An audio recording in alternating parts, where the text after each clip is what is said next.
Welcome back ناظرین جس طرح ہم بات کر رہے ہیں نا کہ غیر قانونی طور پہ مقیم افغانی ہوں، تارکین وطن ہوں اور ان کے خلاف اب کارروائی ہو رہی ہے، اور بعد میں جب چیزیں سامنے آ رہی ہیں تو پتہ چل رہا ہے کہ جی اسمگلرز جو ہے وہ موجود تھے، بڑے لیول پہ کام ہو رہا تھا، اور ساتھ ساتھ بڑے لیول پہ سرمایہ کاری موجود تھی۔ اب اس کی بھی انخلا ساتھ ساتھ دیکھیں، ایک عام آدمی جو کہ تعداد بتائی جا رہی ہے جو کہ 1-1.5 لاکھ سے زائد ہے، اس سے زیادہ اگر اب انخلا ہوگا ان کا سامان، ان کی جائیداد۔ مگر سوال یہ اٹھ رہا ہے، ہمارے ساتھ اس وقت ٹیلی فون لائن پہ موجود ہیں ریٹائرڈ میجر ہاشم صدیقی صاحب، تجزیہ ان سے بھی لیں گے، کیونکہ دیکھیں سر اتنے بڑے لیول پہ یہ کام جاری تھا، اتنے بڑے لیول پہ اسمگلرز موجود تھے، کراچی جیسے شہر کے اندر کام ہو رہا تھا، تاجر کو اس لیول پہ لے کر گیا ہے کہ وہ اب تباہ ہو چکا ہے، ملکی معیشت کہاں پہنچ چکی ہے بچے بچے کو پتہ ہے۔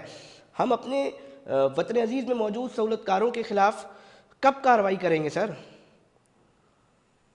السلام علیکم، بہت شکریہ آپ کا، تھینک یو ویری مچ، آپ نے مجھے اس موضوع پہ بولنے کا موقع دیا۔ جی دیکھیے، پاکستان کو مالی طور پر جو نقصانات ہو رہے ہیں یہ کوئی اچانک حادثاتی نہیں ہے، بالکل یہ گزشتہ 30 سال سے پاکستان کو مالی طور پہ کمزور بائی ڈیزائن کیا جا رہا ہے۔ بالکل اب اس کے مختلف طریقے ہیں، جہاں پہ اور طریقے ہیں ان میں سے ایک طریقہ یہ انلیگل جو ہمارے پاس ہیں لوگ، ان کا بھی کردار اس کے اندر ہے۔ اب یہ ہماری معیشت کو کیسے نقصان پہنچاتے ہیں؟ یہ ہماری معیشت کو نقصان 3-4 طرح سے پہنچاتے ہیں۔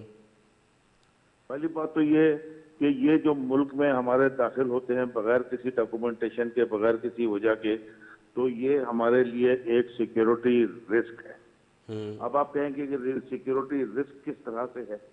دیکھیے، ہم نے افغان مہاجرین کو اپنے یہاں پناہ دی، ان کی بیوی بچوں کو، خواتین کو یہاں محفوظ کیا، مرد حضرات بالکل فارغ ہو گئے اور انہوں نے جا کے جنگ کی، اور نان اسٹیٹ ایلیمنٹ نے، کیونکہ طالبان کی حکومت تو نہیں تھی نا، بالکل افغان حکومت اور رشین حکومت کی جو جنگ نہیں تھی، جنگ جو تھی وہ تھی رشین گورنمنٹ ورسز طالبان۔ بالکل تو نان اسٹیٹ نے اسٹیٹ کی ریگولر فورسز کو شکست دی اور وہ روس ٹکڑے ٹکڑے ہو گیا۔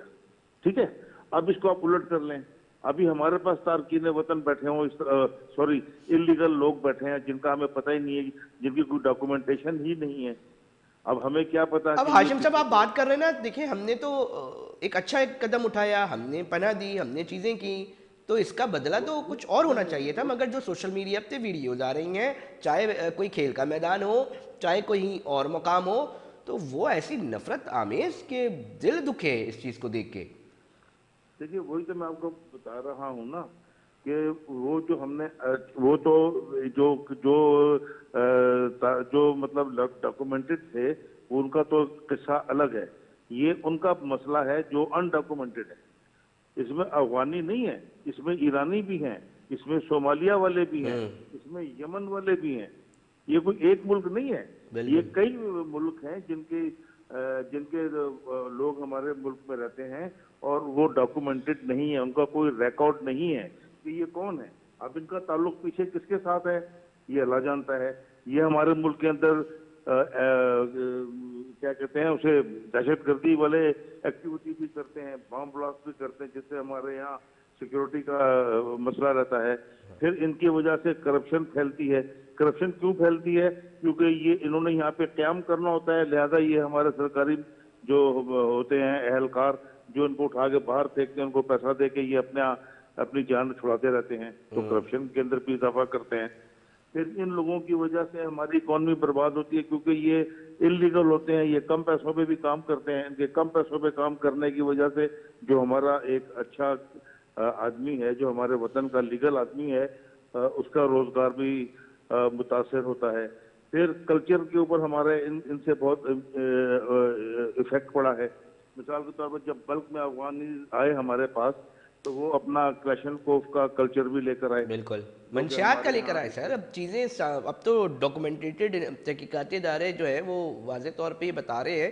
مسئلہ یہ ہے سر، دیکھیں بات یہ ہے کہ آج سلام پیش کرتے ہیں جو ادارے اس کے اوپر کام کر رہے ہیں، اور اس سے پہلے منتخب حکومتیں رہی ہیں۔ ایک عام آدمی کے ذہن میں یہ سوال ضرور اٹھ رہا ہے کہ اس سے پہلے کیوں اس کے اوپر اتنی توجہ نہیں دی گئی؟ باتیں تو بڑی بڑی ہوئی ہیں، مگر اس سطح پر اتنی دیر سے ہمیں کیوں اس معاملے کو اٹھانے میں وقت لگا؟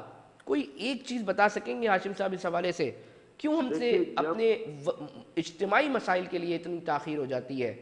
ہاں دیکھیے اس کی ایک وجہ جو میرے ذہن میں آتی ہے وہ یہ آتی ہے کہ ہماری جو سیاسی حکومتیں ہوتی ہیں نا یہ مصلحت کا بہت زیادہ شکار ہوتی ہے. ہاں یہ لوگ آتے ہیں 4 سال کرایہ دار کی طرح، جیسے کرایہ دار ہوتا ہے نا، وہ آتا ہے بس جلدی جلدی اپنا کام پورا کرتا ہے.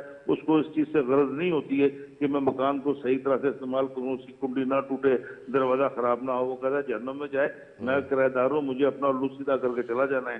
تو یہ جو ہمارے کرایہ دار قسم کے آتے ہیں نا حکمران، یہ لانگ ٹرم پلاننگ نہیں کرتے. یہ کہتے ہیں یار اچھا بس ٹھیک ہے، یہ جو بھی گندگی ہے کارپیٹ کے نیچے سے دباؤ، اپنا ٹینیور پورا کرو، اپنے نمبر ٹانگو، اگلے الیکشن کی تیاری کرو. اس کے اندر بہت سی چیزیں جو ہیں وہ خراب ہوتی ہیں، کیونکہ اگر ان کے خلاف وہ ایکشن لینا شروع کر دیں گے تو ان کا کون سا ٹائم اس میں خرچ ہوگا، ان کی اس کے اوپر ایفرٹ لگے گی، اس کے اندر رکاوٹ آئے گی، اس کے اندر مزاحمت بھی آئے گی، اس کے اندر اور کئی چیزیں بھی آئیں گی. وہ کہتے ہیں یار چلو جان چھڑاؤ بس.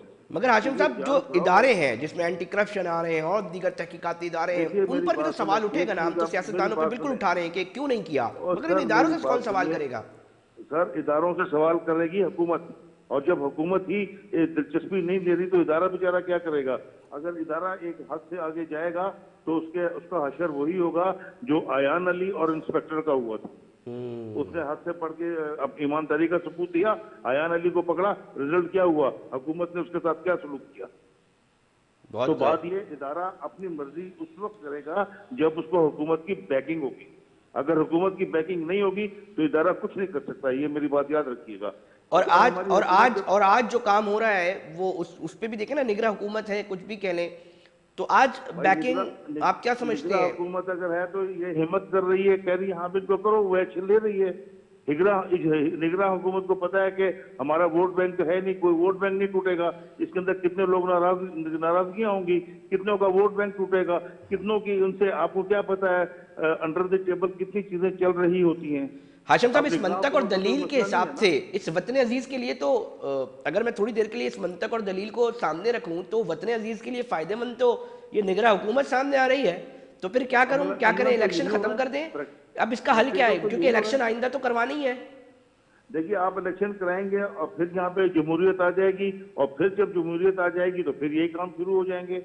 آپ کا کیا خیال ہے کہ نئی حکومت آنے سے کوئی حالات میں تبدیلی آئے گی؟ سوری، آپ کو مالی نقصان ہوگا. حل کیا ہے سر؟ حل کیا ہے پھر ہاشم صاحب؟ پھر حل کیا ہے؟ کہاں ایسی کر کے چیزیں چلاتے رہے، اس کا وطن حل عزیز یہ ہے کو کہ اس نقصان سسٹم کو پہنچاتے ایک رہے؟ دفعہ بریک کرنا پڑے گا. اس سسٹم سارے کو توڑنا پڑے گا، نیا سسٹم ہمیں لانا پڑے گا. اور اس کے لیے ہمت چاہیے اور انقلابی آدمی چاہیے جو کہ جمہوریت میں نہیں آ سکتا. جمہوریت میں انقلابی آدمی کبھی نہیں آتا. انقلابی آدمی نہیں آتا تو پھر معاملہ یہ ہے کہ پھر انٹرنیشنل ایشوز آ جاتے ہیں جس طرف اگر آپ اشارہ کر رہے ہیں، اگر میں صحیح سمجھ رہا ہوں تو پھر انٹرنیشنل ایشوز کو کس طرح دیکھیں گے جو پریشرز آتے دیکھیے ہیں؟ بات یہ ہے دشمن نے آپ کی جیب سے تمام پیسے نکال لیے. اب آپ جو کماتے ہیں، کبھی آپ نے سوچا آپ کے بجٹ کس طرح سے چل رہا ہے؟ بالکل آپ بہت اپنی مشکل ہو رہا ہے. کل ایک عام آمدنی آدمی کا تو رسوا ہو چکا ہے، 50%، بیلز ہی پورے نہیں ہو رہے. آپ تقسیم دیکھیے نا، آپ اپنی آمدنی کا 50% سے زیادہ قرضے کا صرف سود دیتے ہیں. 10 سے 12% آپ کا ڈیفنس میں خرچ ہوتا ہے. تو آپ کے پیچھے بچا کیا؟ اور باقی کرپشن اس کے علاوہ ہے. تو عوام کے لیے بچا کیا؟ تو جب آپ کے پاس کچھ بچے گا ہی نہیں تو آپ اداروں کو مضبوط کیسے کریں گے؟ آپ تبدیلی کیسے لائیں گے؟ آپ عوام کی فلاح و بہبود کیسے کریں گے؟ آپ کی جیب میں پیسہ ہی نہیں ہے اور اب یہ مزید قرضے کے پیچھے دوڑ رہے ہیں. تو جب تک یہ ان چیزوں کو اوپر توجہ نہیں دیں گے، اپنے پاؤں پہ کھڑے نہیں ہوں گے، اپنا خرچہ خود اٹھانے کے قابل نہیں ہوں گے، یہ اسی طرح ذلیل و خوار ہوتے رہیں گے. دنیا کی نظر میں دیکھ لیں.